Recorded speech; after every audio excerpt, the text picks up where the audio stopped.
phone rings every single time. Hold on. Hello? Hey. Hi. You and your sister order a stromboli. Okay. Okay. Okay, bye. Perks of living with your mom.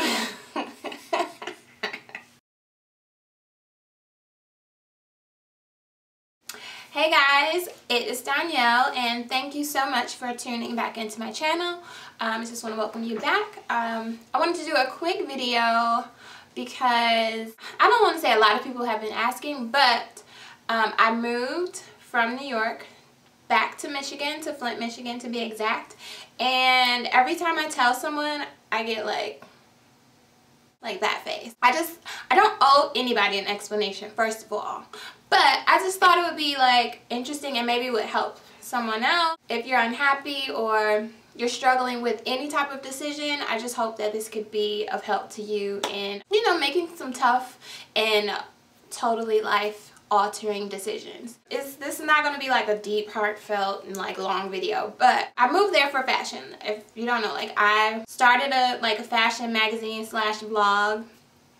I did a fashion segment on the local news every Tuesday for about like 5 or 6 months before I left.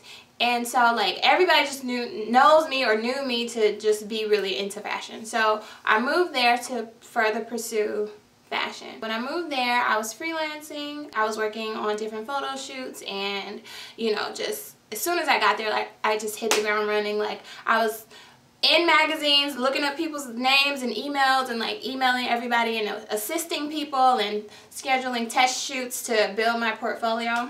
I interned at Oprah magazine for about 8 months. I was like a manager of a store in Brooklyn, and like then I got a full-time position at a very established company. I just feel like I shouldn't say company names because I don't know, I might say something.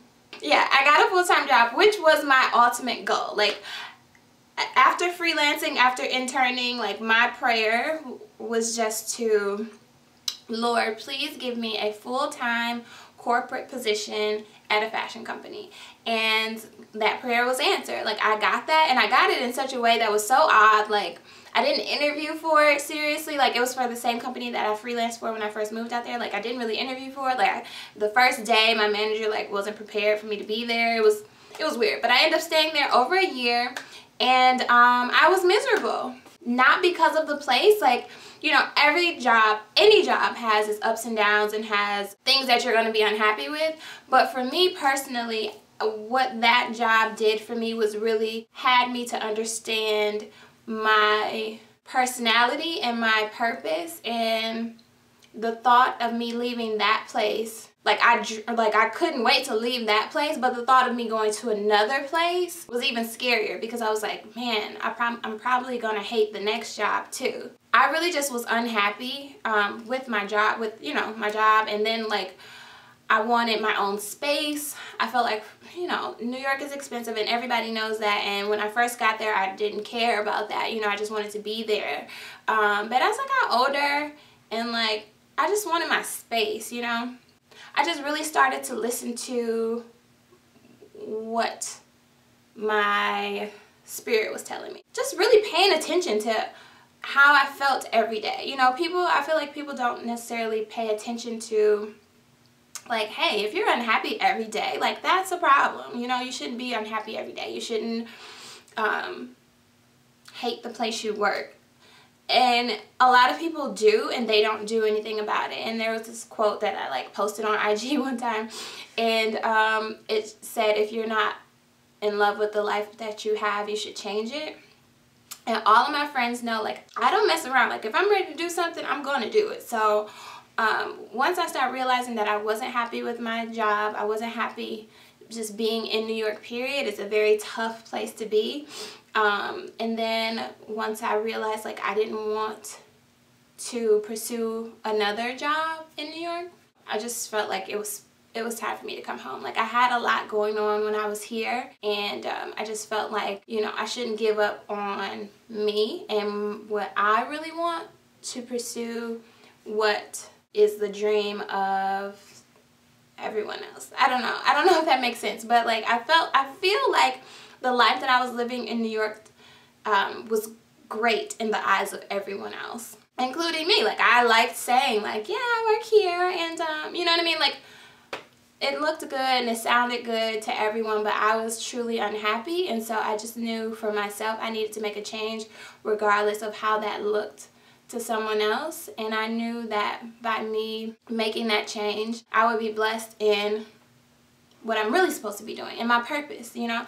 So once this video is long, and I said it wasn't gonna be long, so once I decided that I was going to move, once I made that up in my mind, it happened within like a month and a half. And I felt like everyone was waiting on me to be like sad about it. And I was like, no, I'm not sad. Like I could see if it was sad because like, you know, I had to move, or like I lost everything and was failing. You know what I mean? Like I wasn't in a failing position. I kind of stripped myself down to a place where I feel like I could be filled up with the right things, if that makes sense. Like I felt very numb and kind of passionless in New York. I took away, you know, the meaningless job. I took away the city that had all of these great things and all this energy and all these people, but it wasn't really affecting me in a way. So I took away all these things because I knew that, you know, God would fill me up with the things that do matter to me and will bring joy to me. So that's the main reason why I left New York. I know that was pretty long-winded, but like it wasn't a specific thing besides the fact that I was unhappy and I felt like I could press a reset button. Like I thank God, and I'm really feel like I'm blessed to be able to do that, because I know a lot of people are in, you know, kind of locked in situations where they can't just up and move and do whatever they want. But if you feel like you're not in that position, really reevaluate and see like if it's you or if it's someone else putting those thoughts into you, you know what I mean? I feel like we stop ourselves from doing a lot of things that we actually can do, but we stop ourselves before we can even get excited about it or try. Okay, that's funny. I'm not gonna always live with my mom, but I'm just so thankful that when I came home, she just said, she was like, don't rush yourself. I know what you're passionate about. I know what you want to do, and so I believe in you. Like I just needed that. I needed someone to say like, I believe in you and you're not crazy. And so I just really appreciate her for that. But yeah, so if you're not happy and if you are looking for a change and just feel like you're kind of stuck or even depressed or something, like really first start praying, and secondly just, you know, just really be real with yourself and ask yourself if these things that you want to do are really impossible, or, you know, the voices in your head or the people around you, you know what I mean? Like I don't want to start preaching at anybody, but all things are possible with God. And like I just have a lot of faith in what He can do and how protected I am and you are as well. So, you know, if you feel unhappy in a situation, just move, leave, change it. You know what I mean? Like what's the worst that can happen? Like noodles, like you eat noodles for a week, like that's fine, like it's cool, like you still sustain. But yeah, that's why I left New York. I wasn't happy. I wanted some space. Right now it's at my mom's place, but I will have my own space soon. That was part of the plan. I knew that. So yeah, and now I am happy and I'm hopeful, which is the main thing. I just really didn't feel a lot of hope in New York. It was, I don't know how to explain it. It's a lot of city and it is full of hope, but I just felt like I didn't need to live there to experience that. And so I can go back anytime I please. New York is not going anywhere. Opportunities aren't going anywhere. You know, my friends, I love them that's out there. Like I love them to death, but Michigan is where I'm at now. And until, you know, I feel led to be somewhere else, that's where I'll be. Thank you guys for watching. I really appreciate it. If you love me, please check out WaltonHomeNewYork.com. It's the company that I'm focused on full time now. So yeah, thank you guys for watching, and I'll see you soon.